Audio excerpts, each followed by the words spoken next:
Hey, good afternoon. Russell of Hotels going live just for a couple of minutes. You guys know how I do it. Today is Friday.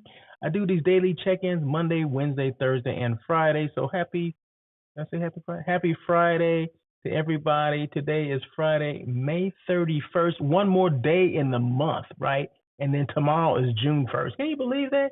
Is this year going by so fast? You know, people always say, oh my God, this year is going by so fast. It's already June.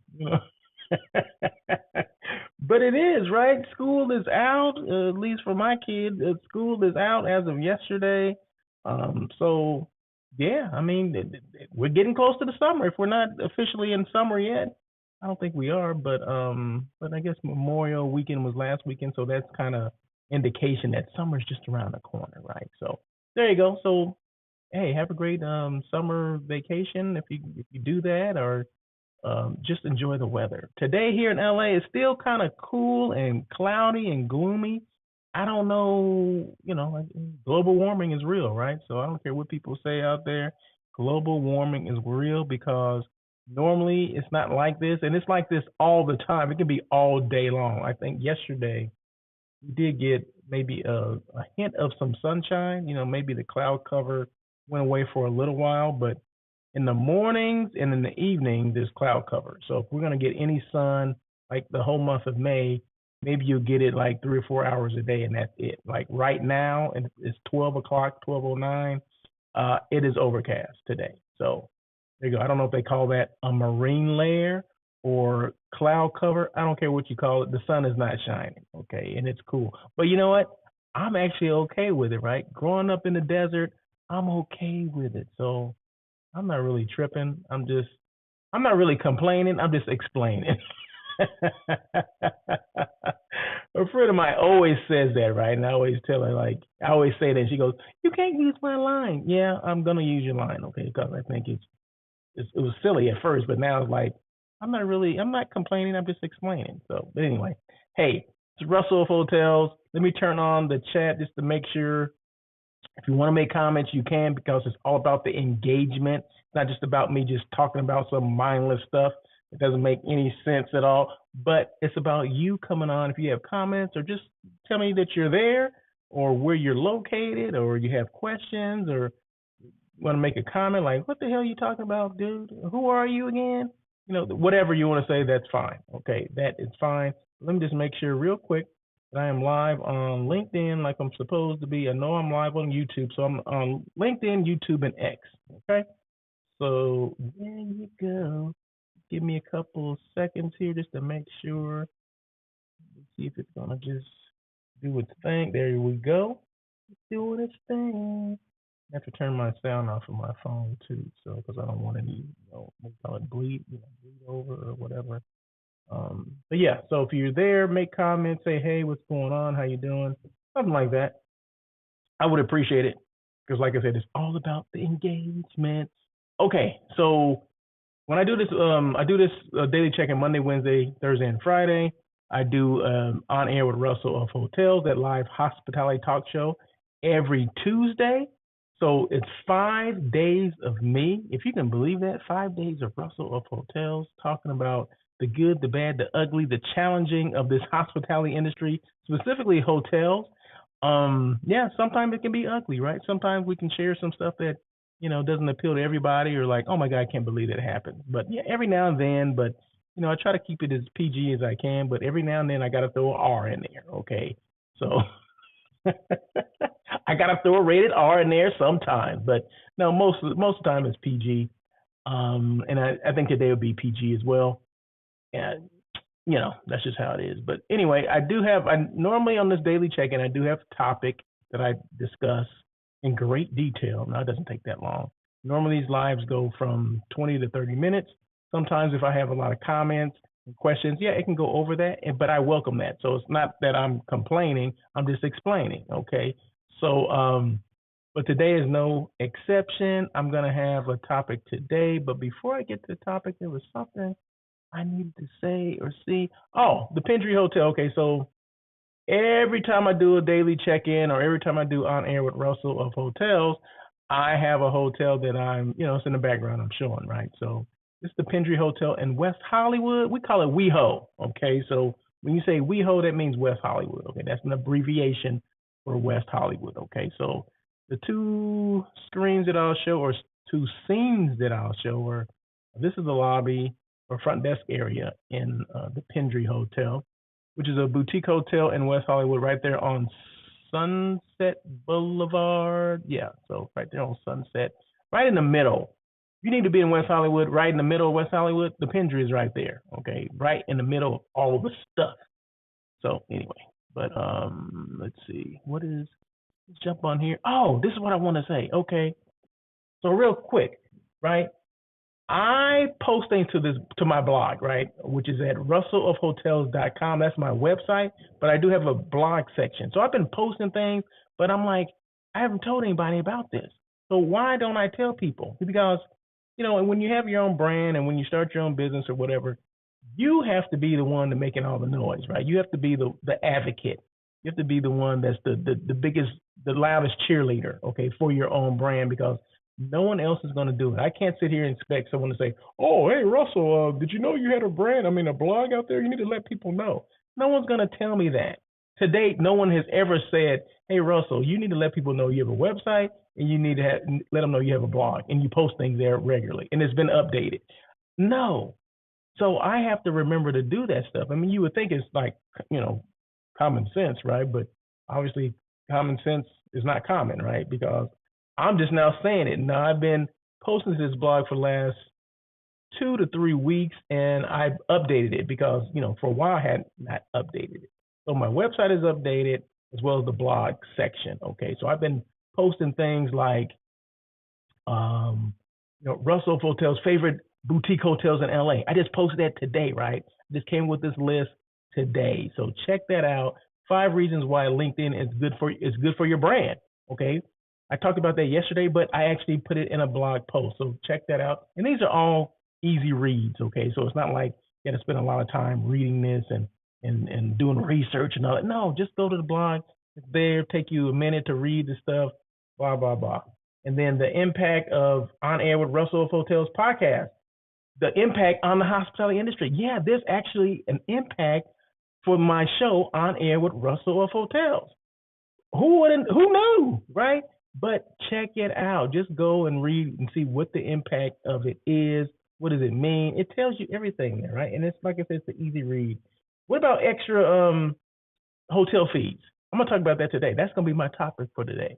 That's the blog post as well, but I'm gonna talk about it today. But it's still on the blog. So say you had to go somewhere, you didn't have time to listen to this, and you just want to just read. Give me the Cliff Notes, Russell. Okay, well, the Cliff Notes will be there on my blog. So go russellofhotels.com, go to the blog section, click on that, boom, scroll down, choose whichever topic you want to read, and then go from there.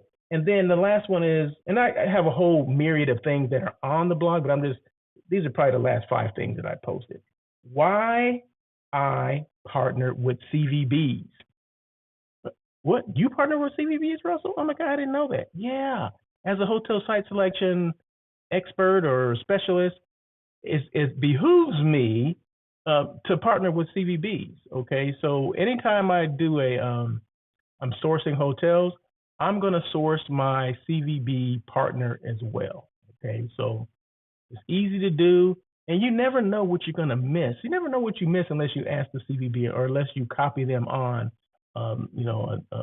when you're sourcing, right? So you copy them, then you never know what can come up. Maybe they can offset your cost. Maybe they have a program for transportation or something like that. Hey, we can offset your cost for transportation. Maybe they'll do that. I just did one. I had a group sign in Tucson with a hotel in Tucson. And I copied the CVB, my CVB partner on there. And guess what? They're gonna give money back as long as the group room nights exceeds a certain amount. I think it's like 50 room nights or something like that. They're gonna credit some money to the master account, right? So I'm like, I told my client, she goes, "Oh my God, what? Really? Why they do that?" I said, "Because I partnered with the CVB." Oh my God, I didn't know that.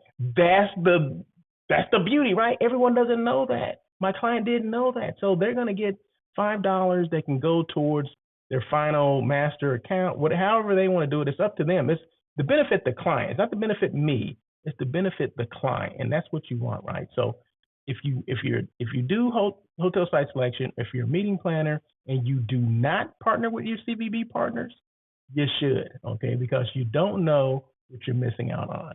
This is like $500, right? So $500 taken off their master account. Maybe they want to add a reception now, hand passed hors d'oeuvres or something like that. Who knows? It's up to them. But all they need to know is that at the end of their program, they're going to get credited $500 off their master account. And that only comes from the CVB. The hotel's not going to do that. Hotel can do what they can do with the CVB, which is, they encourage the tourism. They encourage the meetings. They encourage that. That's what they're there for. They want to make sure that you're taken care of, making sure we're partners and all that kind of stuff. And I appreciate it, right? So I appreciate my CVB partners. And so I have a little blog post about why I partner with CVBs. Boom. I think even threw in some examples of why and all that stuff. And I just gave an example because they gave money back. What the hell? Are you kidding me? Are you kidding me? So anyway. So real quick, let's get to the topic. Let's get to the topic. Okay, so the topic for today is extra hotel fees in the greater Los Angeles area. Okay, so this is LA, greater LA. So it can be LA, it can be Hollywood, West Hollywood, Santa Monica. Those are all, greater LA. And it maybe even go to the South Bay, into Long Beach. South Bay is like Torrance, Hermosa Beach, Redondo Beach, Manhattan Beach. Okay, so and then Marina Del Rey. So a lot of hotels now in LA, and a lot of people don't know this until they get ready to check out and they see all these extra fees, right? So I'm like, well, maybe I should talk about that just a little bit. Let's touch on it a little bit. What are those extra hotel fees in the greater Los Angeles area? So if I'm booking, sometimes, we think, okay, the rate is $150 a night. Okay, I can swing that. Yeah, that's good. Cool. Well, you didn't know that there was extra fees on top of that, right? Maybe you knew about the parking fee. You didn't know what it was, but maybe you knew there was going to be a parking fee because I'm driving a car, so I got to park it, right? Valet parking or self-parking. But I didn't know about these other fees, right? Well, okay, that's why Russell of Hotels is here to kind of explain those things to you, all right? So now you're going to know. So when we're done with this, you're going to be educated. You can be like, you know what? The Russell of Hotels, he's all right. He knows his stuff. So but anyway, this is a new look, right? So I wanted to minimize myself, but inflate all the other stuff, right? Like the stuff over here, like all the wording and all that, the content. I want you to focus on the content more than I want you to focus on me. So I made myself small, okay, in this little square of a picture, right? So there you go. So am I working? Is it working for you? I don't know, but whatever. If it's not, I'm still doing it. Okay, so understanding extra hotel fees in the Los Angeles area. When planning a stay in the vibrant city of Los Angeles, it's important to be aware of the extra fees that hotels may charge. These fees can add up quickly and impact your overall travel budget. Here's a breakdown of some common extra hotel fees you may encounter in their typical ranges. So these are just ranges. I'm not saying for sure that's what's going to be, but and these prices are subject to change at any time, okay? And I'm sure they may change them based on occupancy or what's going on. If they're running high occupancy, why wouldn't they want to charge more money? You know what I mean? If the area is busy that they're in, there's conventions coming on. Everybody wants to take advantage of that. Citywide conventions. Okay, let's go up on the prices. We got a lot of people coming on. Let's go up on the prices, right? So that's just what they do. It's called what's it called? Marketing, supply and demand. You got a lot of people there. There's a huge demand. You only have so many rooms. You only have so much parking space, right? You only have whatever. So let's go up on the prices because they can't go anywhere else. That's the thinking or the logic. So anyway, and this is just Los Angeles. Now there's other destinations that have similar things, but hey, I'm in Los Angeles. Los Angeles, these hotels are in my backyard. So that's why I'm talking about them. But doesn't matter where you go these days, there's going to be fees almost everywhere. I mean, there's some destinations that don't have the fees that Los Angeles does. Los Angeles, New York, New Orleans, Chicago, some of the major destinations, they all have types of fees, right? So, but anyway, number one, parking fees. Many hotels in LA, especially those in busy downtown areas or popular tourist spots, charge for parking. This fee can vary widely depending on the hotel's location and the type of parking available, self-parking or valet. Okay. So typical ranges for parking: self-parking, $20 to $40 a night. Yeah, a night.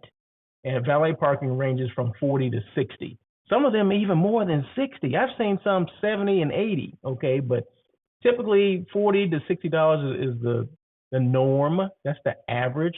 But yeah, but there's some that are $70, $80 a night, depending on where you are. Are you in Beverly Hills? Are you in Westwood? Bel Air. It just depends on the area that you're in. But typically, valet charge is going to be $40 to $60. Self-parking, $20 to $40. Okay, that's the average. Resort fee. What's a resort fee? I'm not staying at a damn resort. Why I got a big charge of resort fee? Okay. But hey, before I get to the resort fees, give you an example of several hotels and what they're charging. InterContinental Downtown Los Angeles, they're charging $53 a night for valet parking. Okay. The Kimpton and Westwood, right there on Wilshire Boulevard, they're charging $49 a night for valet parking. Okay, so this gives you a range of where these things are in some of the types of hotels. Resort fees. Resort fees cover a range of amenities such as pool access, fitness center use, and Wi-Fi. These fees can significantly increase the total cost of your stay. Of course they can. And that typical range for a resort fee is $25 to $45. Now, not every hotel in LA is a resort, or they don't classify as a resort. But, some of these fees can be kind of interchangeable. A resort fee, an amenity fee, a destination fee. Those can be kind of the same thing, but they call them different things.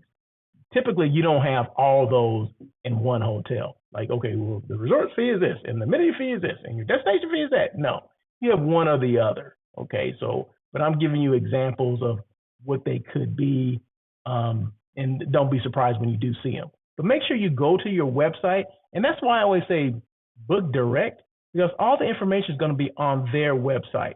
Now, if you book through a third party, chances are you will not see any of these fees, and your ass will be surprised when you check out and you're like, I didn't see those fees. Well, they're on our website. Well, I booked through, the third party. Well, they're on our website, right? So that's one thing that the third parties do not put they're not consistent with that information. So that's why I always tell people book direct, because everything is going to be on that website. They're responsible for it. They're the hotel. The third party, it's not their hotel. They're just a booking engine, a booking platform. Okay, so think about it like that. Okay, they don't own the hotel. They're a booking platform. So do they have to put all the information there? No, they don't.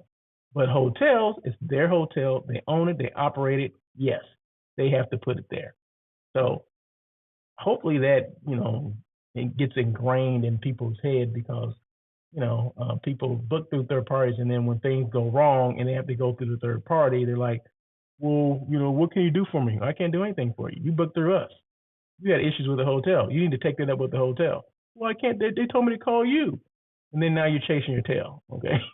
So, but anyway, hey, let me get off of that subject, right? Because some people are like, oh, okay, Russell Hotels. We know you, buddy.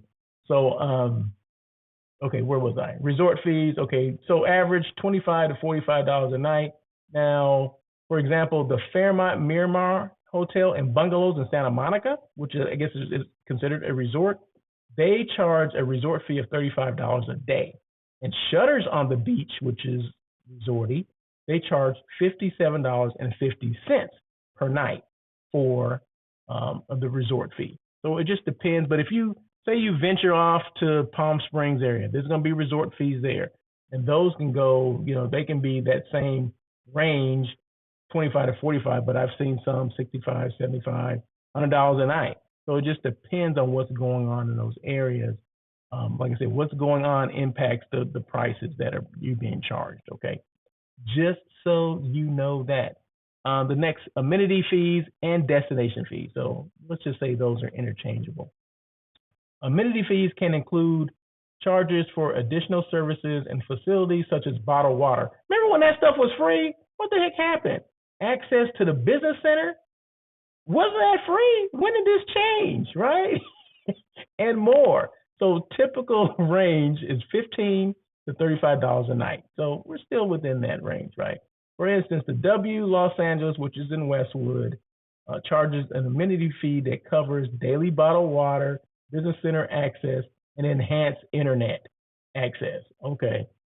See, I mean, we used to get, we used to be able to use the pool for free and all that kind of stuff. Now there's a fee on top of that, or they just basically they're justifying. Hotels will justify why they're charging you that. Well, we got to maintain the pool. Well, didn't you have to maintain the pool before? Bottled water, well, that's okay. I'll just drink the tap water. You know what I mean? So I'll drink out of the sink. I'm good. You have the glasses there? Okay, I'll just use that. Well, now you got a glass fee, a glass usage fee. So hotels are charging this because they can. And do you notice this background right here is green? Because, that means the money, green hotels are making money off of this stuff. That's why it's green. Okay. But okay, housekeeping fees. Now, I mentioned this several years ago when, after the pandemic, right? Remember the pandemic? A lot of these things are because of the pandemic, happened after the pandemic, right? Hotels lost a lot of money. So you're never going to recoup the money. If the day is gone, you're never going to recoup that money, right? Well, hotels say, you know what? We're not going to be left holding the bag this time. Okay, so we're going to start charging these fees charging fees for things that hotels would normally give to their guests anyway. Access to the pool, access to the business center, all that stuff was free at one point, right? Well, now it's not. Okay, but housekeeping fees. Okay, so I talked about this before, right after the pandemic, when housekeeping departments were on this abbreviated schedule, meaning that they would only clean rooms, or they weren't cleaning rooms anymore, right? So they would you get a clean room when you checked in, of course, but they wouldn't come back and clean your room until you had checked out. So they would clean the room for the next guest coming in, right? Well, and I said, just look for this. This is an opening for them to start charging. If you want to be clean, want your room to be clean, during I'm there for 4 days, and on day 2, I want you to clean it, right? Well, they're going to charge you for that. So, and those typical ranges are $20 to $50 for the cleaning service fee. Okay, $20 to $50. I knew this was going to happen. I didn't know how much they're going to charge, but I knew this was going to happen. So if you follow me, you knew I said this several years ago. This is 24, so I was saying this in 21, because you just knew that was going to happen. Okay, because people say, well, okay, or the hotels are saying, okay, we're not cleaning rooms until people check out. If you want, we can refresh your room, blah blah blah. We can make it upon request, right? Well, yeah, go ahead and request it, and they're going to throw you a fee. Okay, we're going to add $25 to your rate or on your account. You say yes or no. But if you want your room clean, you want your room clean. So typically what they'll do, they empty your trash, they'll change out your linen, meaning towels only. And so empty trash and change out towels for the most part. And they may pass the vacuum, or they may vacuum your floor. But all hotels are not doing that. So every hotel is not doing the same thing. So make sure you ask, or make sure you go to your website before if this is important to you, make sure you check the website before you book, right? If this is important to you, find out. Or when you check in, find out what the protocol is. And if there's housekeeping fees there, right? They're going to charge you. Every hotel is not doing it, but a lot of hotels are. And they're basically just kind of waiting and seeing what's going on. Like, okay, should we start charging? Well, what is hotel down the street doing? Okay, if their competition is doing it, they're going to do it. Okay, so just to let you know, if it has not come to a hotel near you, it will. Okay, these fees are not going away. Some people are thinking, oh yeah, we're going to do that for a couple of years and they're going to go away. Why would you do that? people, they'll complain initially, but people are going to get used to it. So why would they go away? They're not going to go away. I don't care how many complaints come in, they're not going to go away. So there you go. Internet fees. Internet fees. While many hotels now include basic Wi-Fi access in their resort or amenity fees, some may still charge separately for high-speed internet. So typically, if you're a member, a loyalty member, you get the free Wi-Fi access, right? So make sure you're a member of that, right? So because they may not be charging those people yet, right? So make sure you're a member of, if it's it's a Marriott property, you're Bonvoy. If you're a Hilton, it's a Hilton Honors. If it's Hyatt, is Worldwide. Hyatt, I think is what it's called, or whatever. So whatever your loyalty program is for the hotel that you're staying in, make sure you remember it's free, and that can, maybe that can eliminate some of the fees that you have to pay. But typically, each hotel, the Wi-Fi access is free. Okay, so that's fine. But if you need elevated Wi-Fi, you need to pay for that. And typically those charges go from $10 to $20 per day. Now I pay the $20 a day for every 24-hour period, because I do these lives and things like that. And sometimes the Wi-Fi, the basic Wi-Fi, is not enough for me to do that. Okay, I don't have enough bandwidth, so I'll pay for $20 for the elevated Wi-Fi or internet access or whatever. But that's me. Okay, everybody doesn't need to do that. If you just need access to check your email, that should be fine. But when you're starting to download things, stream and a lot of services on your laptop or whatever, that's when you may need, a little more oomph when it comes to your Wi-Fi access. So only you know that, but typically $10 to $20. Like I said, I'll pay the $20 and keep it moving. So, but everything's not going to be free anymore. Let's see, what else? Early check-in, late checkout fees. What? You can't even check in early? What? I want to leave early. I can't even leave early without being assessed a fee? Are you kidding me? What is this world coming to?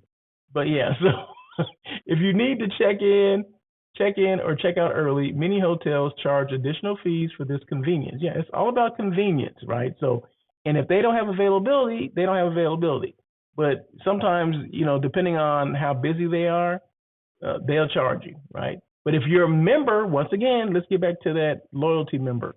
Sometimes they'll give you a late checkout. Okay, we'll give you a late checkout. Let's say checkout time is like 11 o'clock normally. They'll give you a late checkout till 1 o'clock. Okay, if you're a member. You're a loyalty member, they'll extend it to 1 o'clock. No problem. Oh, no problem, Mr. Edmond. We'll give you till 1 o'clock. Okay, boom, that's all I needed, right? But if you're not a member, they're going to charge you.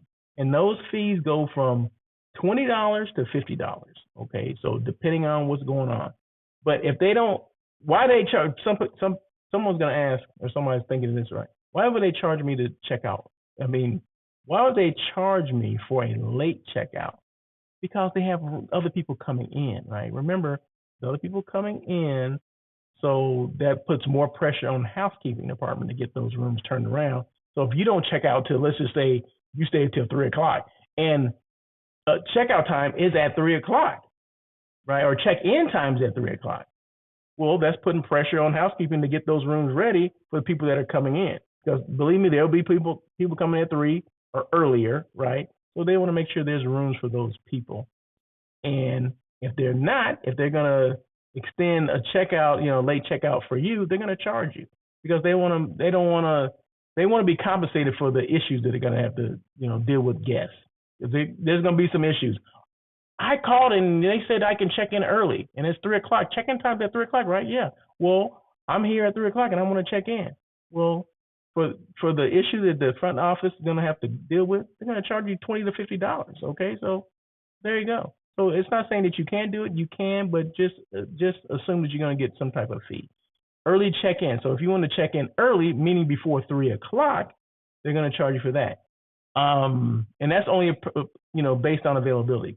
There's a lot of hotels that have rooms available during that time, and they don't normally have to do that, but they do, because once again, it's another revenue stream for the hotel. So why not? People will complain about it for a little bit, but they'll get used to it, and it'll be commonplace. So That's just how it works, right? So look for these fees: parking fees, resort fees, amenity/destination fees, housekeeping fees, internet fees, early check-in, and late checkout fees. Okay. So in conclusion, be aware of these potential extra fees.